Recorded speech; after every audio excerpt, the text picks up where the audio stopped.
embarking on using active listening skills, it is useful to agree with the helpee that helping is starting. It is important to set clear boundaries of stating your own levels of competency, agreeing the amount of time available to both parties, set safe parameters for both parties, and being mindful of knowing when to refer a person on to someone more qualified. And that's for your own safety and that of the person you're listening to. Yeah. Because we can feel compelled to want to help the person more than we can or should. In this case, our compassion needs boundaries. And here is a typical statement of agreement. I'm not a qualified counsellor. I'm training in counselling skills and can only help you within my levels of my ability.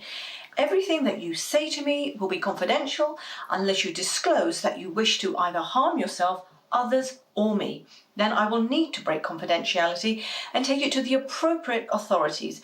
You need to check that your helpee has understood and agrees with you. Is what I've said clear, or do you have any questions? And finally say, we or I have 30 minutes. What brings you here and what would you like to talk about? Great, Riz. But if you work in a company, you need to know what they expect of you in your listening role. So let's imagine the following scenario. Okay, Riz. Let's say your employer knows you've been training in counselling skills and he takes you to one side and says, did you know all about counselling, Riz? Would you have a word with Danny, the driver? He's got a bit of a drink problem and can you sort him out? I'll sort out Danny, yeah. And you've never met Danny before. So let's think about this. What would you do, Riz? How do you explain to your boss what using counselling skills mean? What would you do? Well, I would say to the boss, look, I'm not a qualified counsellor and I'm training in the skills of counselling only, and I can only help Danny within the levels of my ability. It's also important to know, boss, that whatever Danny shares with me will be held in the strictest of confidence. But of course, I will work within the realms of the law. What? What a load of rubbish. Why? Where are your boundaries? What do you mean? I'm a helper, Debbie. I'm training to do this and I need to help the people in the world. But you're either a very accommodating employee or you're simply not thinking this through. Well, I am thinking, and I know about boundaries are really important. So what I'd say to Danny is this. Hello, Danny. The boss has asked me to have a chat with you. I'm not a qualified counsellor.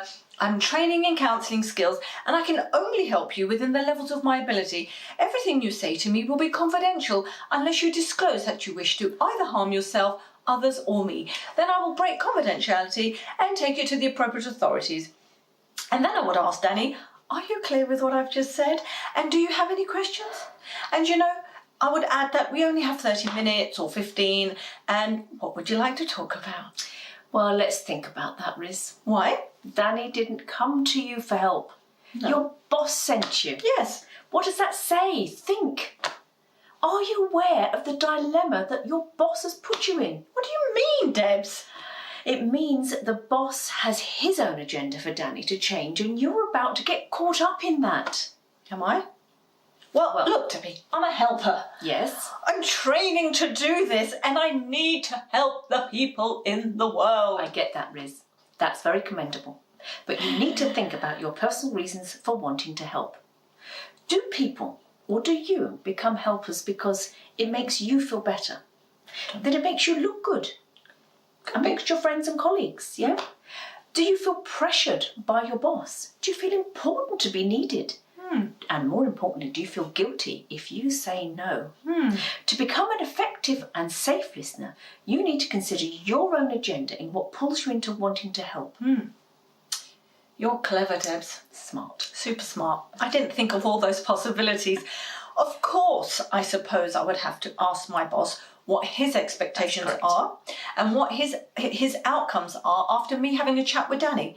And I would tell my boss I'm not a qualified counsellor and it would be inappropriate that I approach Danny because he hasn't come to me to seek help. And it's not my job to get Danny into rehab. Well, Riz, thank you. That's much better because helpers need to know what they are doing and why they are doing it. Yeah. Because my boss needs to understand the levels of appropriateness and the levels of my competency. Yes. It is his agenda to want me to sort Danny out. when Danny hasn't even asked me for any help. Well done, Riz. So remember, despite a whole year of training in listening skills, you haven't even scratched the surface of your counselling training. You have a long way to go. Okay. Understanding you're a helper and not a counsellor is what we would call working safely and ethically. Thank you, Debs. In future videos, we will discuss these personal qualities in more depth. So stay tuned, subscribe to our YouTube channel and download our app from the Amazon App Store and follow us on all the main social media platforms. Well done, Riz. She's thinking. I know what I'm doing and why I'm doing it. Good.